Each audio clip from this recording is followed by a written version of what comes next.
Here's full Fantasia, halfway through her work today, and you can see she's really starting to use the deep muscles.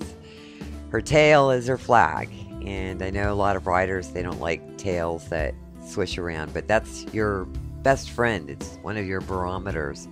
That in the jaw, and if you have a horse that sticks its tongue out the side of its mouth, you know you are digging into the core of their very anatomy and ultimate mind together. To give depth to a horse, it's a gradual thing. That's why it takes years to make a Grand Prix horse.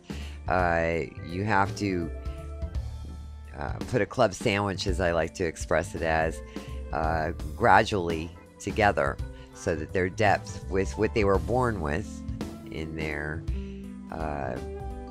nature that they were bred with, not just their sire and dam and lineage, but their individuality, and you groom it and hopefully build it up like a souffle. A cook puts the souffle gradually into the oven. So now, in between asking her a whole lot, we've been working it certainly for a good 15 minutes. She's just like you or I going to the gym. The muscles are getting hot. When you raise the bell bar slowly and slowly downwards and slowly upwards, you'll ultimately, because you're going slow, have that heat built up. That's lactic acid.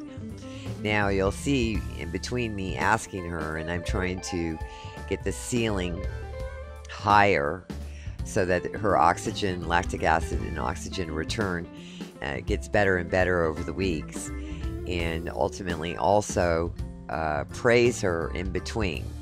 And she really tried her top to do these new changes coming from behind, and she stayed with me mentally and soulfully. They might have not been perfect, but get your head out of the books, folks. You want to make a Grand Prix horse, or do you just want to buy a Grand Prix horse? Making one is developing their muscles and their mind together, and this is making a Grand Prix horse, which means you take them to the limit of that day's work, whatever the training project you have, and you praise them. The tail told me I was coming to the end of my training, not her cardiovascular, because this horse probably could be an endurance horse. She has incredible cardiovascular. We had a 104 heat index last week, and she had no problem recovering after her work.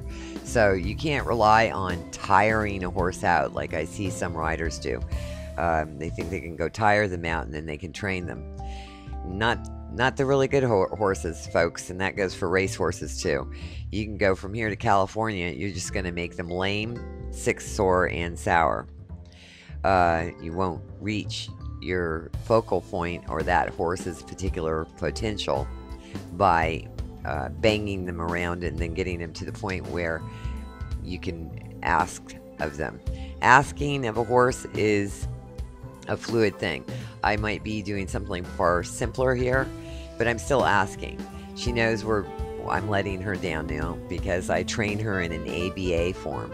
But today, because I pointed to this work for the last 3 days, through my cross training, I'm reaching a little bit further and saying we're going to do extensions. And you'll see me sit way behind the vertical and forward with my hands so that she just sets those hind legs a nanosecond longer so that she can get her foreleg arm stretched. This is the same forearm and suspension or the hind leg pushing off a little bit longer, standing a little bit longer before it pushes off, that you have 6-foot oxers go with. If you don't have this element, the horse is just jumping off its nature or its God-given abilities. This horse has a lot of God-given abilities, but you want to give it the infrastructure so that you don't rely on that, and so that the 6-foot oxer is easy. So I'm cooling her down now. The lactic acid, especially in this slow jog and long looped reins, and the jog even gets slower and the neck gets even longer, and it helps rather than going straight to the walk to bounce around that lactic acid so the oxygen can return. Now I'm doing a transition to the walk, and I slowed it down purposefully because I think the walk, to me personally, is the most important barometer and establisher of a horse, any horse in their future. It's so slow that the horse really can't cheat, and what I mean is the faster you go, the more the horse can depend on the motion forward. In the walk, they have to plant each individual footstep by itself. There are no diagonal, like in the canter or the trot, supporting that other footstep. So the haunches, the top line, up through to the pole and through to your hand, is all by itself, each individual foot telling you where you are with this horse. I'm lifting my left hand again so that I'm encouraging her to step further under with that right hind and just leave it on the ground a little bit longer so we can get that left shoulder out. And as she stretches and opens up her pole, as she nods her head like that, I'm encouraging that too, because I don't want her to lock her pole. You want to be a unit when you're riding to a fence.